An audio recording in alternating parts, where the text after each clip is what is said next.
What is going on, guys? Welcome to today's video where I'm going to be talking about a YouTube channel and dirt racing and combining the two. Now, the purpose of this video is to kind of address the questions that I get a lot, which is, I want to start a YouTube channel, how do I do it?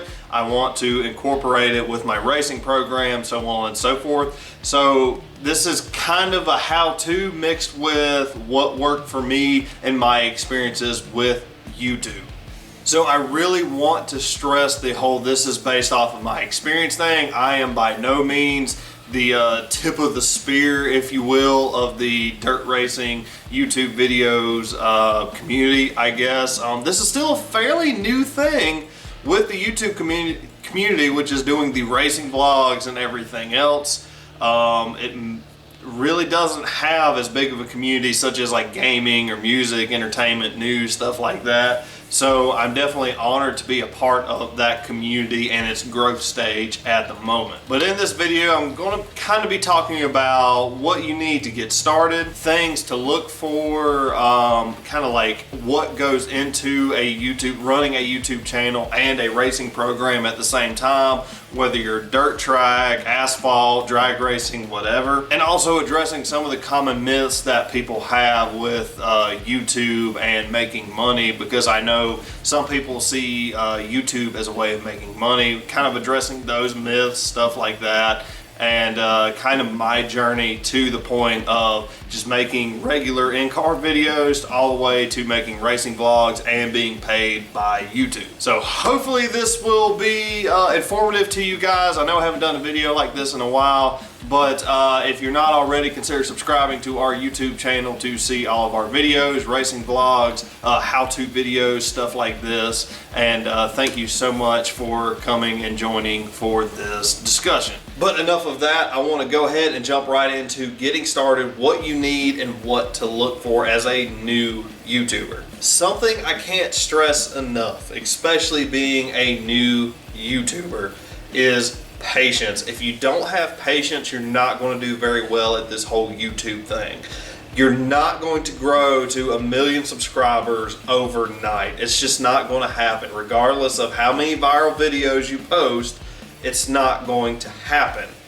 So I want to go ahead and get that out of the way right out the gate. So if you're not a patient person, this is probably not something you need to do, especially if you're wanting to see growth or even receive a paycheck from YouTube to help support your racing, or even go full-time like I'm trying to do. So patience is going to be the #1 thing. I'm not a very patient, if anybody watching this knows me, I'm not a very patient person, but YouTube has taught me about patience. It's a very slow thing, especially when you're trying to grow. It probably took me 4 to 5 months to hit 100 subscribers, and then at that 100 subscribers I released a series of videos on who 30 Racing was. It was kind of an interview with all the people involved with 30 Racing, and of course I'm going to leave links to all these videos that I show off. But it took me several months to get to 100 subscribers, and then it probably took me another year to get 1,000 to where I could actually receive a paycheck. But I'm going to go into monetization and making money later on in the video. For now, I just want to talk about getting started. So with patience, you gotta have it. Regardless of how many feature wins you have, with how popular you are, YouTube's a different animal. It's going to take a while to grow, and you have to be okay with that. So let's talk about the hardware of racing and YouTube videos. So right now I'm filming on probably a $250 camera doing this video, which I've used for probably 2 years now. I originally started with a GoPro camera. I think it was the 4, maybe, like the GoPro 4, I'm not really sure, but that's originally what I started with. Now, something to keep in mind, especially if you're going to be doing racing and YouTube videos, because the racing is so action-packed and because it's so fast-paced and stuff like that, you really need to consider getting a camera that can shoot at least 60 frames a second at 720p.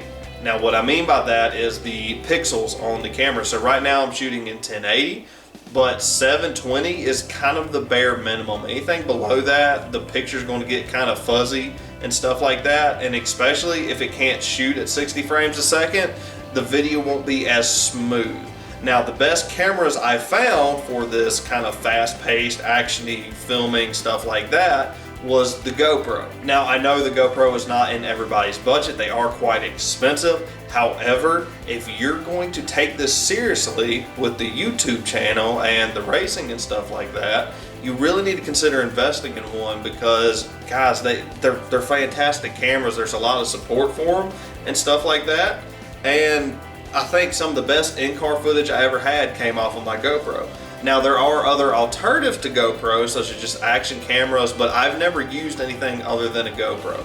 So take that into consideration, that it is an investment, but it's money well spent. Now with that, you also have to consider what kind of videos are you planning on shooting. If you're planning on shooting just in car, which is what I did for quite some time, that's fine. A GoPro works perfectly. But if you want to get to the point where you're not just making in-car videos, you're doing vlog videos and stuff like that, the GoPro can handle that. The GoPro, for me, probably served half a year doing videos that were a mixture between in-car and vlogs and stuff like that, and it worked very well. The audio wasn't great, but the picture was great, the frames per second were great, stuff like that.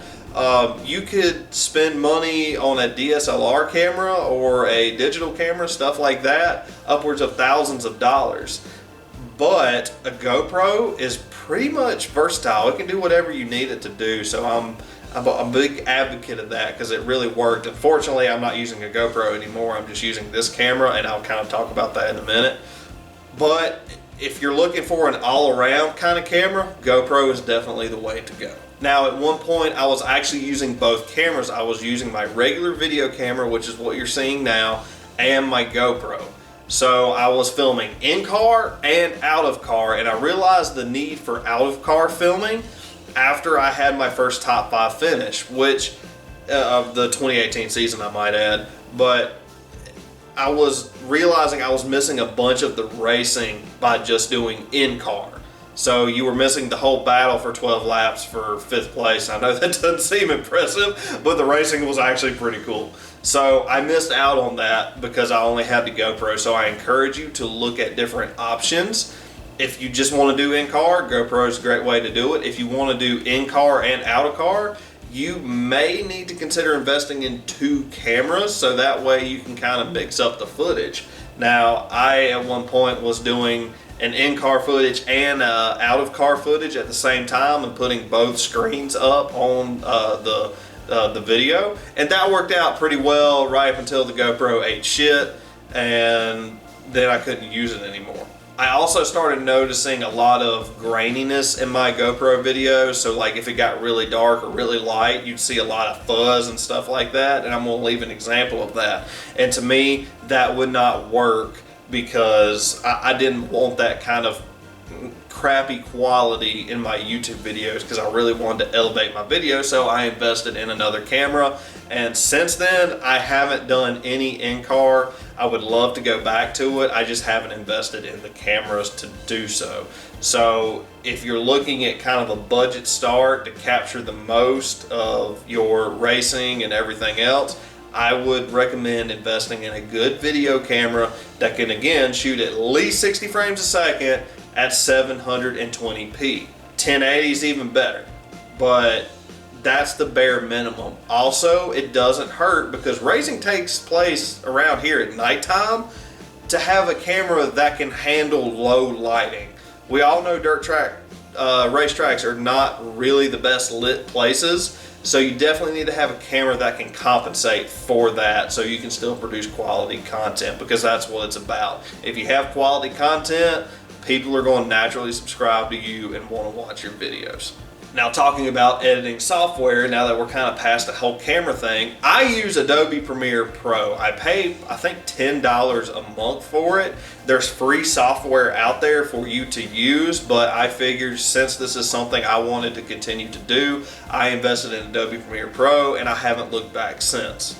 Now, to new people, this may seem intimidating using this kind of software to edit their videos, because not only does it have just regular trimming of clips, it also has stuff like animation and everything else, which I don't use, but it can seem intimidating to somebody who is just starting. Now, for me, I want to say, again, this is for me now. When I first started, it took me way longer to edit videos, but now, a regular daily vlog like what we did with washing the race car or even racing at a track that night probably took me an hour and a half to 2 hours to edit. But doing videos like this, where I have to put in a lot of extras, like extra film and stuff, I have to go and find it, download it. I do a lot of color correction, sound editing, stuff like that.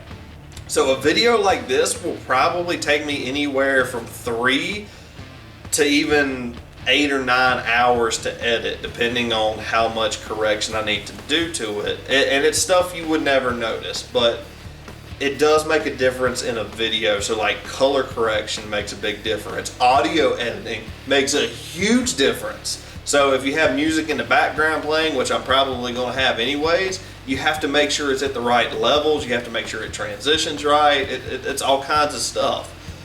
But this is stuff I've learned over the space of 3 years. You're not going to get this right out of the gate. You're probably going to be doing good with making your edits, making sure the trim is right, so making sure that you have the bare bones of your content coming out in your video, not a bunch of extra stuff like being under caution or staging lanes or just stuff like that. You're not going to have that extra stuff in it. So I encourage you to learn how to just edit and trim videos at the very beginning, and that will give you a good solid foundation to build your editing skills upon, so you can move into color correction and audio editing and stuff like that in the future. But that's just what I use. I also use Photoshop for my thumbnails.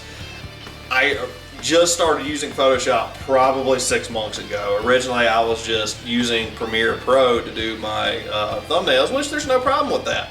You can do fantastic thumbnails with Premiere Pro, but I kind of wanted to step my game up, and that's what this is all about, is growing and making better content, learning more so you can produce better content, especially content you're happy with. And it's a constant thing, is learning and stuff like that. So just keep that in mind when you start. Go ahead and invest in that good stuff. So like Premiere Pro, a good camera, stuff like that.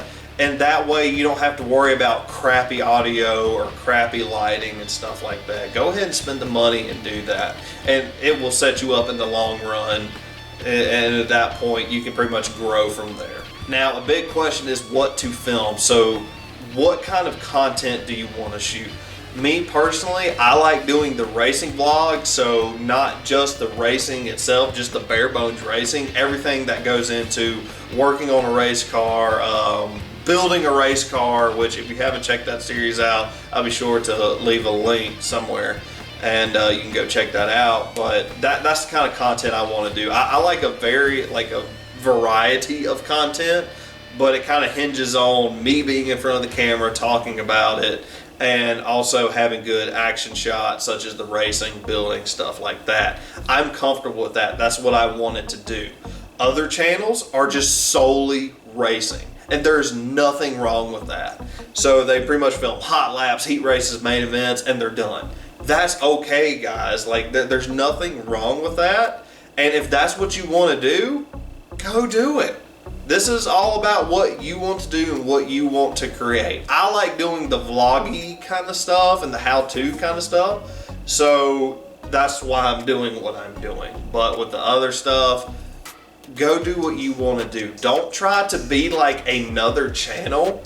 Be like you. So what you like to do. Don't try to be Hunt the Front. Don't try to be Hollis Farms. Don't try to be any of the other names. I think Tanner Holmes, Joe Lusk Racing. Everybody kind of has their own niche. So find yours and enjoy what you're producing, because if you're not making something that you enjoy making, you're going to get burnt out on it. Now, talking about burnout. So again, in 2019, my channel probably took the hardest hit it's ever taken. 2018 was a pretty rapid growth. The first part of 2019 wasn't bad either, but mid-season to late season was probably when my channel had its biggest downfall. And a lot of that had to do with issues on the race cars. So not only are you trying to run a YouTube channel, you have to deal with the stresses that go into racing in general.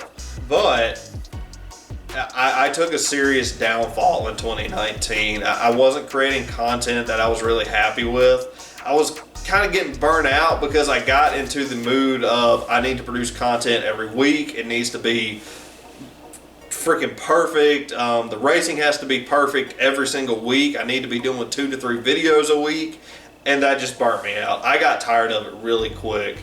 And you have to keep in mind, if this is something you want to do for the long term as well, you have to pace yourself. You have to be willing to slow down a little bit to make sure you produce the best content you can, especially being a creator coming up, being new, stuff like that. You have to be patient. And again, it goes back to what I talked about at the beginning of the video.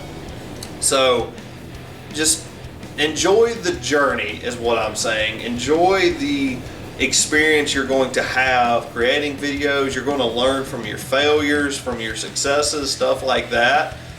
But also enjoy the things that make you happy. So I have several hobbies outside of racing. I love getting tattoos, which is why I've got a full sleeve. I enjoy home distilling, stuff like that. I enjoy gardening. So make sure you take time to go enjoy that stuff, because if you just solely focus on YouTube and expect to be a millionaire overnight, you're just going to burn yourself out. And we all know how much mental health plays a part in your success. So make sure you're taking the time for yourself. Don't get caught up in making a viral video every 2 days, because you're just going to burn yourself out. So enjoy it. Take time with it, because if you're producing good content, you'll get more subscribers versus trying to produce something every week. So just keep that in mind. It's not really quantity, it's quality.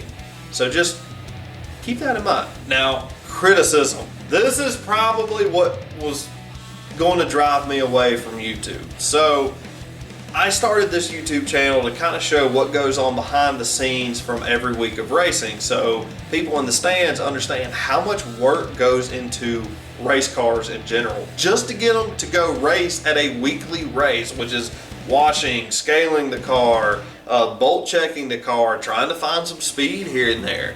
That takes a lot out of you. And then you add YouTube on top of that, it's a lot of stuff. And no matter what you do, no matter what you create, there's going to be people out there who just absolutely hate what you're doing. They hate your freaking face. They just hate the fact that you're breathing. And that's normal. YouTube can be your best friend and your worst nightmare when it comes to criticism. So you'll have a lot of people who are supportive of what you're doing, and then you'll have a lot of people who just hate everything you do. It doesn't matter what you do, you're not going to make them happy. I have dealt with that a lot with my YouTube channel, especially being a very low budget team. People tell me all the time what I need to do, yada, yada, yada, and then I tell them, hey, I can't afford that. They're like, well, why are you racing? Like, and they don't understand everything that goes on, especially when you have a full-time job where you have to take care of a family. It's already a stressful job, and then you add in the racing and the YouTube on top of that. It starts to get kind of to the point where you get tired of dealing with it, and that's where I was at. So that criticism is also helping me shape this channel. So I may not get to express my love for hot rods and rat rods as much as I would like to on YouTube, but that's okay. I still have a channel that's built around racing, which is also a hobby of mine. So taking that criticism and moving forward, okay, I know what my audience wants to watch. And that's another big thing too. You have to kind of see what your audience wants to watch. As much as you want to do what you want to do, you still have to take in consideration how you built your audience. So for me, I built mine solely around racing. I tried to add the rat rods to it, and it wasn't very well received. So learning experience, that's okay. I could always start another channel that's solely for rat rods and hot rods. No big deal. But you have to be open to that criticism is what I'm saying. So the comments that are telling you, hey, maybe you should try this, this, and this, don't take that as an insult. Take that as advice to help you grow. Most people who comment on my videos only want the best for this channel, and they're just making suggestions because I'm honored to have so many subscribers who know this sport inside and out and have helped me along my way. I can't appreciate that enough, so thank you to you guys who are already subscribed or considering subscribing. Thank you so much for that because you've helped me shape this channel. So learn bad criticism from good criticism. And what I mean by that is the people who just, if you post a video, oh, you look stupid, yada, yada, yada, you know, fuck you, whatever. That's bad criticism. The good criticism are the people making suggestions on what to try. So keep that in mind. Don't get too hung up on the whole bad comments thing. I know a lot of people have issues with that, but just take it with a grain of salt. I just realized, like, I've been spending this whole video just like doing hand motions and stuff like that. I'm sorry, you guys. It's just when I get into this mood of making videos, that's what I do. Now, learn all you can.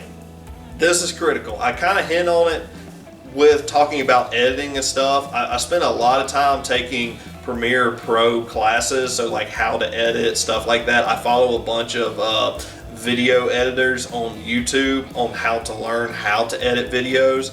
So that's been very beneficial to me. This is not necessarily pertaining to the racing part. This is more the YouTube part, but learn about YouTube, learn how YouTube works, learn about analytics because that will help you big time. That's the whole algorithm thing that people talk about with YouTube. Learn analytics, learn who's watching your videos, where they're watching your videos, how long they're watching your videos, and what they're watching specifically on your channel.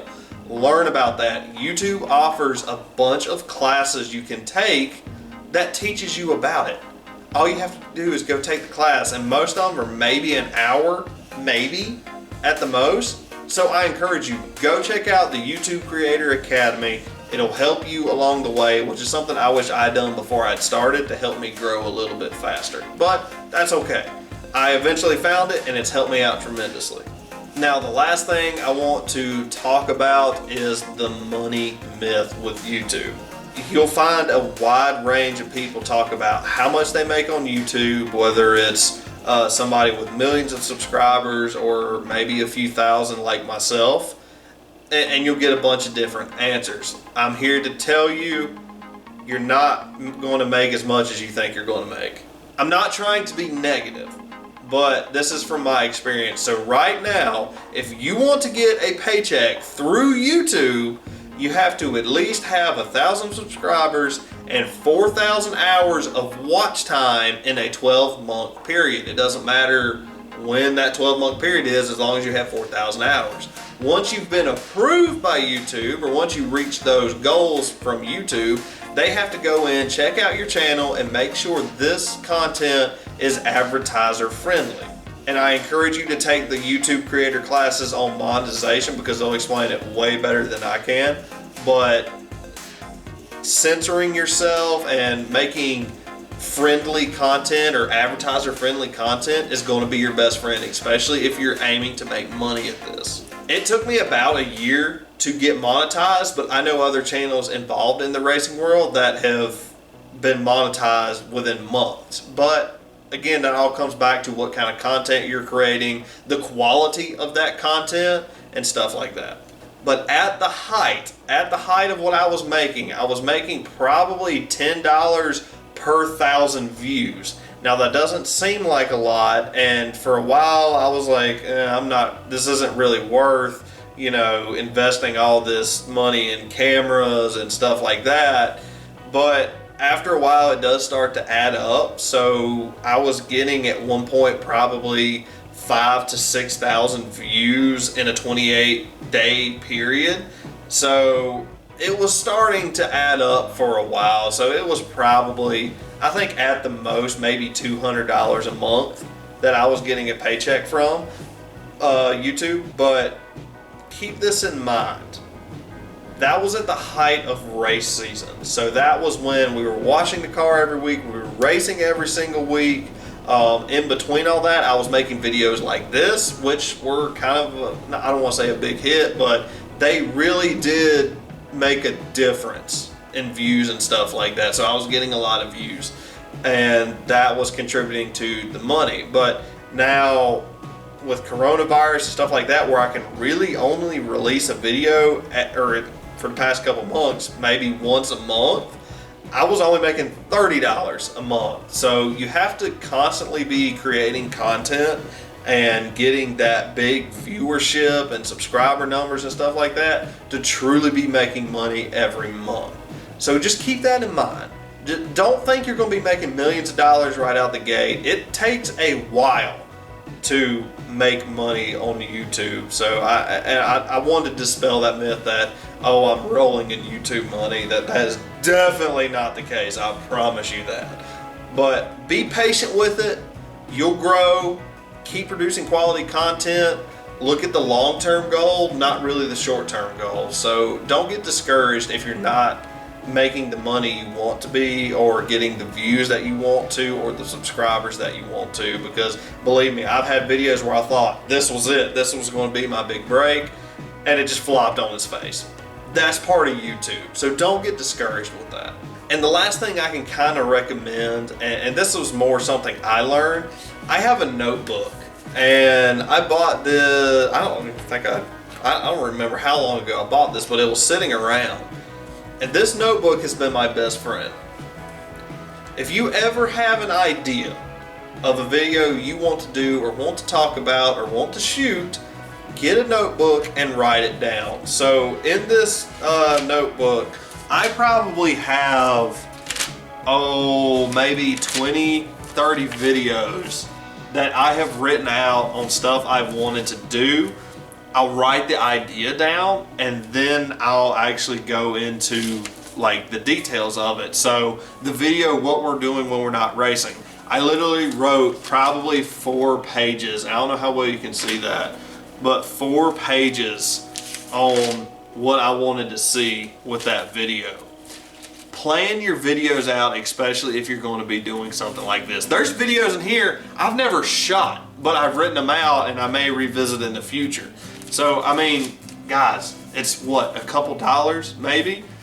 And it helps you out. It helps you plan videos out. So, apart from doing just your racing videos and everything else, you could be working on other projects, and having something like a notebook where you can just write down notes real quick, it helps out a lot. It keeps your ideas in the forefront of your memory. So instead of forgetting about it and missing a great idea, you have it written down, you can come back and explore that idea and write even more for it. And next thing you know, you probably have 4 or 5 hit videos because it was a fantastic idea and you wrote it all out. So that's just my suggestion.